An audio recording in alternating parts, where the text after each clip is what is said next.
Plant physiology हम पढ़ने जा रहे हैं। प्लांट फिजियोलॉजी में जो क्वेश्चन है 43 क्वेश्चन है, ठीक है। और टॉपिक वाइज चल रहा है, कोई भी बायोलॉजी का कोई भी टॉपिक नहीं छूटने वाला है। उसी तरह फिजिक्स केमिस्ट्री का भी नहीं छूटेगा। और एनसीईआरटी का वन लाइनर जो मैं ला रहा हूँ वो ला रहा हूँ, वेट कीजिए। क्वेश्चन हम शुरू करने जा रहे हैं। तो याद रखना है पराशरण, ठीक है, पराशरण की परिभाषा है। तो पराशरण की परिभाषा इस 4 ऑप्शन के हिसाब से आपको जवाब देना है पराशरण का। सुन लीजिए कि आपका ऑप्शन नंबर सी जो है इसका सही है। अर्धपरागम कला में होकर कम से अधिक सांद्रता की ओर विलायक मतलब जल का प्रवाह है, मतलब विलायक का प्रवाह है, ठीक है। मतलब जल है, विलायक मतलब जल का प्रवाह होता है, ये ध्यान रखना है। मतलब कम से अधिक की, अधिक जो है सांद्रता की ओर जाएगा, ये ध्यान रखना है, वह होगा। बीज फूलते हैं जब जल में रखे जाते हैं। तो बीज फूलते हैं, फूलेंगे तो कब फूलेंगे? जब जल में रखे जाते हैं। तो ये बताइए किस कारण होता है? दूसरा प्रश्न आपसे पूछ रहा है तो ऑप्शन नंबर बी है, अंतः शोषण के कारण होता है। अब अंतः शोषण के कारण ही होगा, है ना, इंटर करेगा तभी तो। चलिए तीसरा प्रश्न है, उर्वरकों का अतिरिक्त मात्रा में प्रयोग जो है पौधों की मृत्यु का कारण बनता है। अगर उर्वरक का अतिरिक्त मात्रा में अगर प्रयोग करिएगा तो पौधे जो है मृत्यु का कारण बनेगा, पौधे मुरझा जाएंगे, खराब हो जाएंगे। तो बताइएगा किस कारण से, इसे किस कारण में रखेंगे? तो ये बाह्य पराक्षण के कारण होता है। क्या होता है? बाह्य पराक्षरण के कारण होता है, ये भी ध्यान रखना है। प्रश्न है कि पौधे में जल का परिवहन निम्न में से जो है किसके द्वारा होता है? बताएंगे पौधे में जल का परिवहन निम्न में से किसके द्वारा होता है, यह आपको बताना है। तो ये होता है जाइलम के द्वारा। किसके द्वारा? जाइलम के द्वारा। पांचवा प्रश्न की अगर हम बात करें तो पांचवा प्रश्न है, पौधों की वृद्धि के लिए कितने आवश्यक तत्वों की जरूरत होती है? तो पौधों की वृद्धि के लिए, ठीक है, पांचवा प्रश्न है, पौधों की वृद्धि के लिए कितने आवश्यक तत्वों की जरूरत होती है?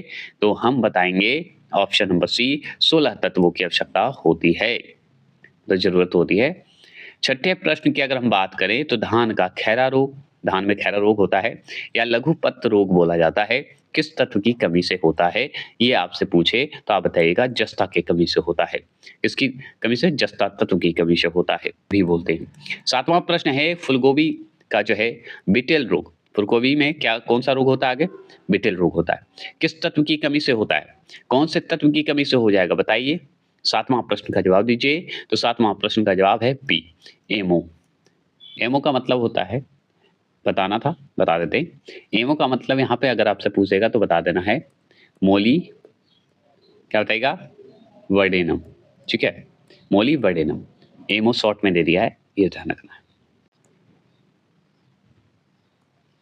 देखिए आठवां प्रश्न क्या है कि पत्तियों की हरिमहीनता किसकी कमी से होता है? तो हरिमहीनता मतलब क्लोरोसिस को बोलते हैं, जो कि क्लोरोफिल की कमी से होता है। लेकिन इसमें क्लोरोफिल तो ऑप्शन में है नहीं, तो हम इसमें आंसर लगाएंगे एमजी।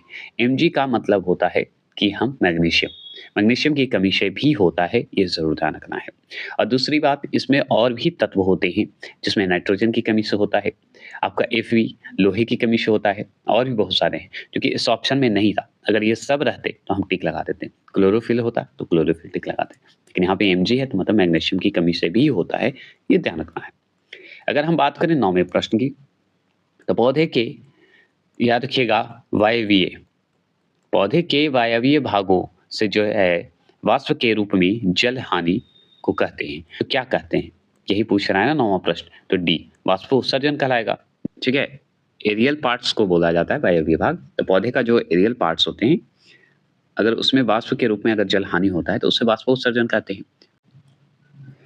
10वां प्रश्न है, वाष्पोत्सर्जन मापी यंत्र है। तो वाष्पोत्सर्जी जो यंत्र है, मापी यंत्र है, उसका नाम बताइए। 10वां प्रश्न का जवाब दीजिए।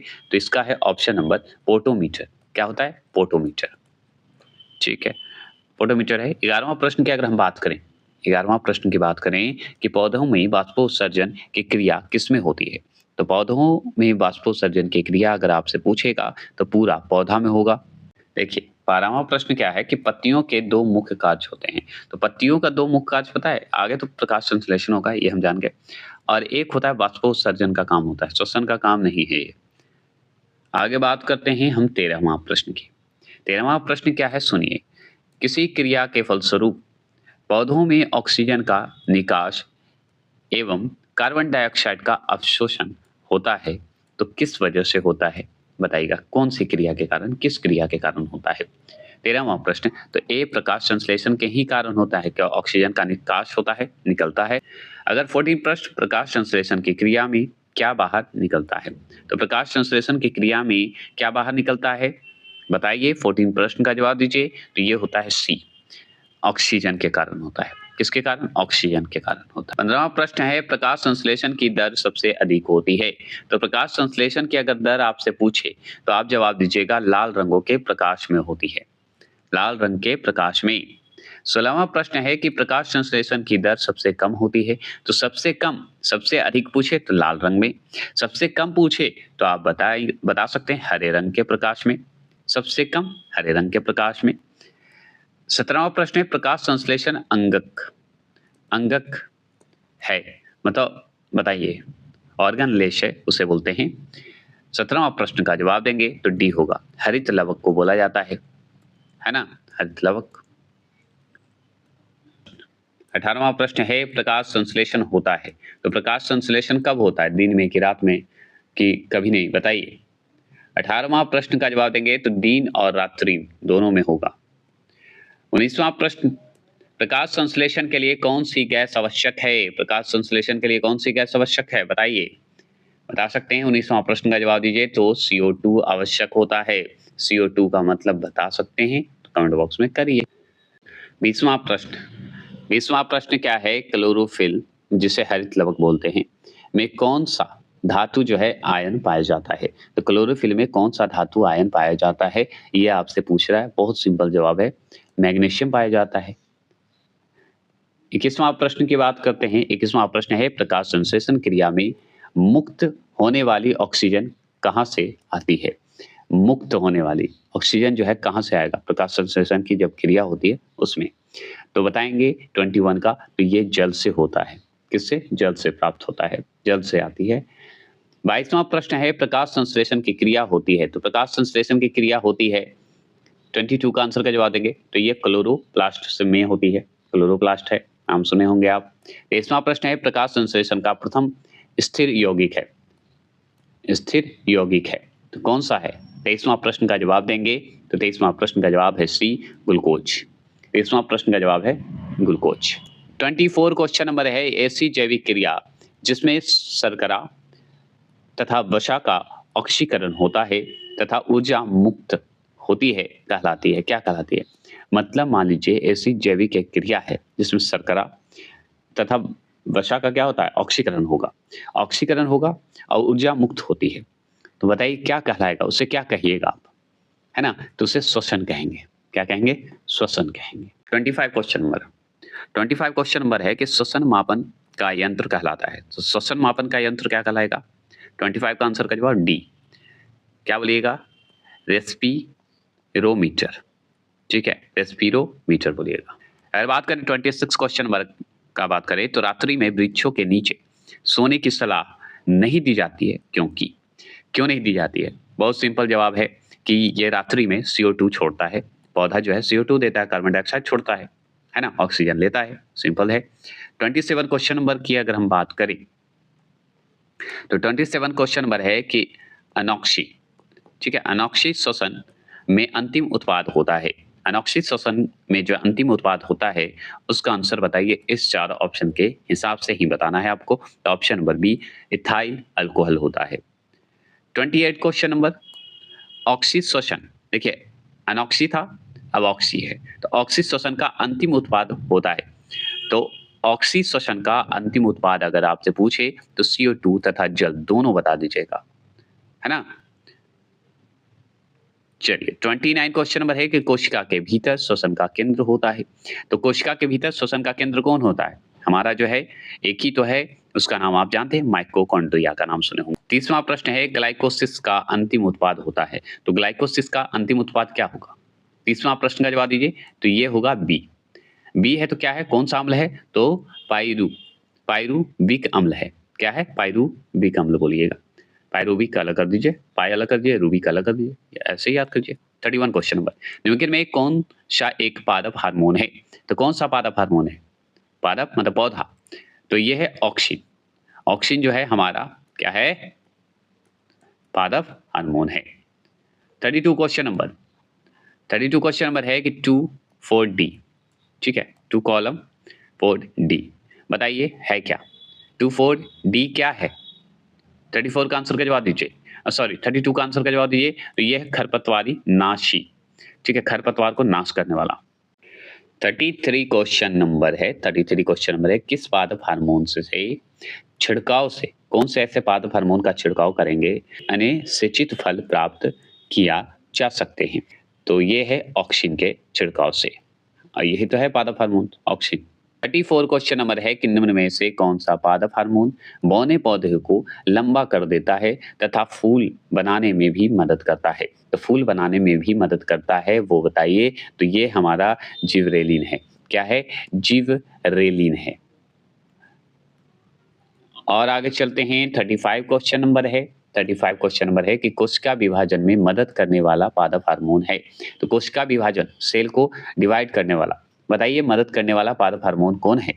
35 का आंसर का जवाब दीजिए। तो ये है साइटोकाइनिन है। क्या है? साइटो अलग कर दीजिए और काइनिन अलग कर दीजिए। 36 क्वेश्चन नंबर है, 36 क्वेश्चन नंबर है कि फल पकाने वाला हार्मोन है। तो फल पकाने वाला हार्मोन को क्या कहते हैं? 36 का आंसर का जवाब तो इथिलीन कहते हैं। यहाँ पे ई के जगह पे ए भी दे देता है। 37 क्वेश्चन नंबर आ गए हम लोग, 37 क्वेश्चन नंबर आ गए कि ऑक्सिन होते हैं। तो ऑक्सिन तो हम जानते हैं कि हार्मोन है, तो कौन सा हार्मोन है ये आपसे पूछ रहा है। तो वृद्धि हार्मोन है, वृद्धि करने वाला हार्मोन है ना। 38 क्वेश्चन नंबर आपके सामने है कि पादप वृद्धि अनुमापन के साथ किस भारतीय वैज्ञानिक का नाम जुड़ा है? उनका नाम बताइए। तो उनका नाम है, बहुत इजी क्वेश्चन है, जेसी बोस जी का नाम है। बोस जी का नाम सुने होंगे आप साइंस में। 39 क्वेश्चन नंबर है आपके सामने, 38 तो हो गया सी, 39 बताइए। तो 39 क्वेश्चन आगे पढ़िए, निम्न में से किस पेड़ को अपनी वृद्धि के लिए सर्वाधिक मात्रा में जल की आवश्यकता होती है? तो किसको होती है? यहाँ पे अमरूद लिखा हुआ है, ठीक है, बताइएगा। 39 का आंसर का जवाब दीजिए। तो इसका आंसर का जवाब है डी, ठीक है, डी है, यूकलिप्टस है, यूकलिप्टस, ठीक है। 40वां प्रश्न है, निम्नलिखित में से किस यंत्र से तने की वृद्धि नापी जाती है? तने की वृद्धि नापी जाती है, बताइएगा किस यंत्र से? 40वां प्रश्न का, तो ये ऑक्सेनोमीटर से, ऑक्सेनोमीटर एक होता है जिससे तने की वृद्धि नापी जाती है। 41 क्वेश्चन नंबर है, बाह्य उद्दीपनों द्वारा प्रेरित पादप गति कहलाती है। तो पादप मतलब पौधे की गति कहलाती है, तो उसे कौन सी गति कहेंगे? तो इसे हम ऑप्शन नंबर सी जो है कंपानुकुचन, कंपानुकुचन गति कहते हैं।